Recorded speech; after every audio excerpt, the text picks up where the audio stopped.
अस्सलाम वालेकुम। आज हम करेंगे टेक्स्ट की अलाइनमेंट और कॉलम की विड्थ सी प्लस प्लस की आउटपुट में कैसे सेट करेंगे। इसके लिए हम सबसे पहले इंक्लूड करवाएंगे आईओ स्ट्रीम की हेडर फाइल, और फिर इसके बाद एक हेडर फाइल इंक्लूड करवाएंगे आईओ मैनिपुलेटर की मैनिपुलेटर। और फिर उसके बाद हम ये नेम स्पेस यूज़ करेंगे एस टी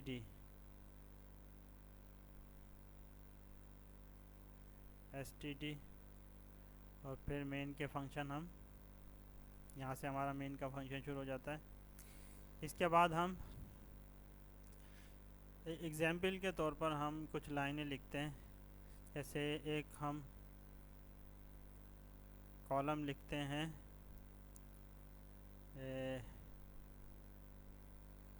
कॉलम नेम है st नेम, यानी स्टूडेंट नेम।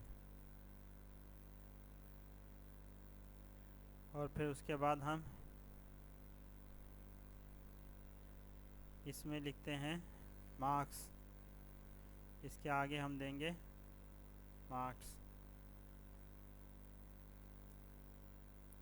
इसी तरह हम इसके बाद हम लिखेंगे स्टूडेंट नेम अली, और फिर मार्क्स में लिखेंगे 60।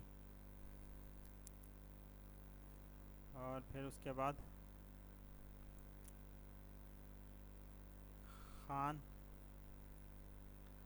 और मार्क्स में लिखते हैं या लिख देते हैं इसमें हम आदिल, मार्क्स में हम 70 लिखते हैं। हमने इसकी फॉर्मेटिंग करनी है। इस यहाँ पर हमारा मेन का फंक्शन रिटर्न करेगा 0, और इसकी हमने फॉर्मेटिंग करनी है और अलाइनमेंट करना है हमने टेक्स्ट को। यह ऐसे हमने शो करना है जैसे कि टेबल में की सूरत में हो। यहाँ पर हम हेडलाइन यूज़ करेंगे।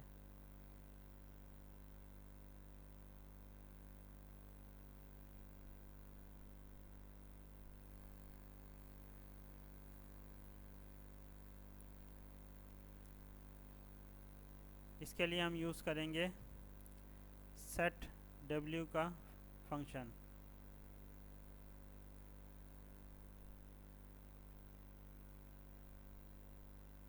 सेट w के फंक्शन से सेट कर सकते हैं हम विड्थ, कॉलम की विड्थ सेट करेंगे। यहाँ पर हम देते हैं 15, और इसी तरह हम इसको यहाँ पर भी सेट w के ज़रिए हम कॉलम की विड्थ 10 कर देते हैं। और यहाँ इसी तरह यहाँ पर भी हम हर कॉलम रो में हम ये सेट कर देंगे 15 और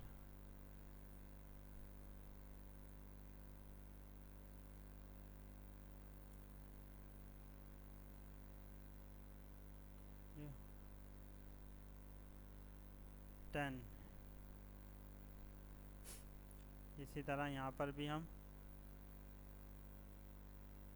सेट कर देंगे 10, ताकि ये सारे कॉलम एक लाइन में आ जाएं। 15, देखते क्या रिज़ल्ट आता है। देखिए हमने ये जैसे ही 15 दिया तो इसने यहाँ से इस कॉलम के लिए 15 स्पेस रिज़र्व कर दी, और फिर उसके बाद 10 दिया सेकंड कॉलम के लिए, तो 10 इसने यहाँ से यहाँ तक स्पेस रिज़र्व कर दी सेकंड कॉलम के बाद। अब हम ये चाहते हैं कि इसको अलाइन करें ये लेफ़्ट में है, ये राइट में बाय डिफ़ॉल्ट राइट में होता है, तो हम इसको लेफ़्ट अलाइन करना चाहते हैं। तो इसके लिए हम क्या करेंगे, या तो हम हर लाइन के शुरू में लिख देंगे लेफ़्ट, मिसाल के तौर पर यहाँ पर ये लिख देते हैं, तो ये इसने यहाँ पर इसको सेट कर दिया, लेफ़्ट अलाइन कर दिया। ये हम शुरू में भी लिख सकते हैं इसको,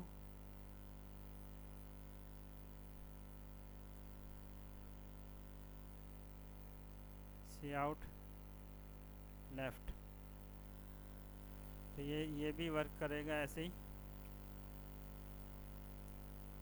यहाँ पर इसने लेफ़्ट अलाइन कर दिया। अब हम इसमें चाहते हैं ये इसके बाद एक लाइन देना चाहते हैं, तो हम स्ट्रिंग का फंक्शन कॉल करेंगे, उसमें 15 + 10 25 देंगे। 25 टाइम्स क्या रिपीट करवा दे,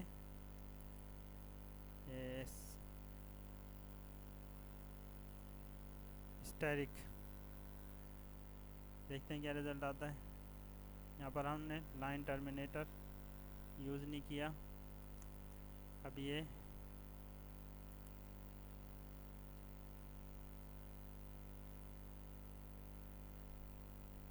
यहाँ पर हम यूज़ करेंगे सी आउट का फंक्शन, और फिर एंड लाइन।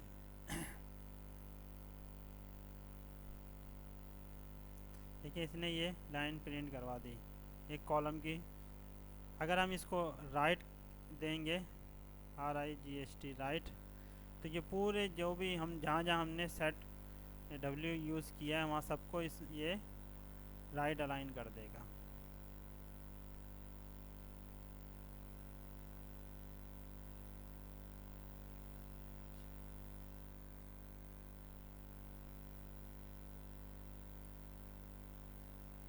ये राइट अलाइन कर दिया इसने। इसी तरह अगर हम लेफ़्ट देंगे तो ये लेफ़्ट अलाइन कर देगा। इसी के साथ साथ अगर हम जो स्पेस है उसको हम फिल करना चाहते हैं, ये 15 और 20 इसकी जो स्पेस है दरमियान में, अगर हम उसको चाहें तो उसको हम इस फंक्शन के ज़रिए फिल करवा सकते हैं। कोई भी कैरेक्टर देंगे उसके ज़रिए ये वो कैरेक्टर के ज़रिए स्पेस को फिल कर देगा। देखिए यहाँ पर इसने स्पेस को फिल कर दिया लेफ़्ट अलाइन के राइट अलाइन के बाद, ये स्पेस को जो इसने फिल कर दिया यहाँ पर। और अगर हम इसको खाली स्पेस देंगे तो ये वैसे भी इसको स्पेस के ज़रिए फिल कर देगा। अगर हम इसमें स्टैरिक देते हैं तो ये स्टैरिक के ज़रिए इसको फिल कर देगा।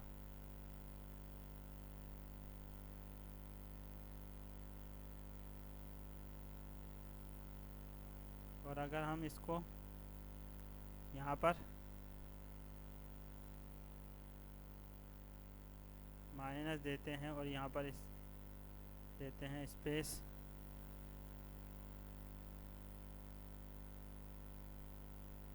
तो ये इसने एक फॉर्मेट में ये डिस्प्ले करवा दिया। तो ये इसका हमारा मकसद ये था कि हम कैसे फॉर्मेट टेबल की फॉर्मेट में आउटपुट डिस्प्ले करवा सकते हैं आसानी से। अच्छा, इसके बाद निस्बत हम टैब का यूज़ भी कर सकते हैं, लेकिन वो फ्लेक्सिबल नहीं है और ये लेंथ के हिसाब से एडजस्ट करेगा। जैसे इसने कॉलम दिए, तो अगर वेरिएबल लेंथ नेम अगर आपका ज़्यादा बड़ा हो जाता है तो इसके हिसाब से ये एडजस्ट करेगा लेंथ को।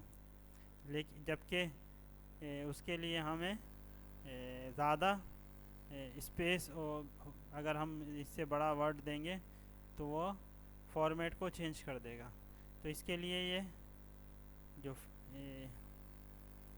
स्पेसिफिक फंक्शन यूज़ करते हैं सेट W का, जो कि विड्थ को सेट कर देता है। तो यहाँ पर हमारा ये टॉपिक कंप्लीट होता है। Thank you.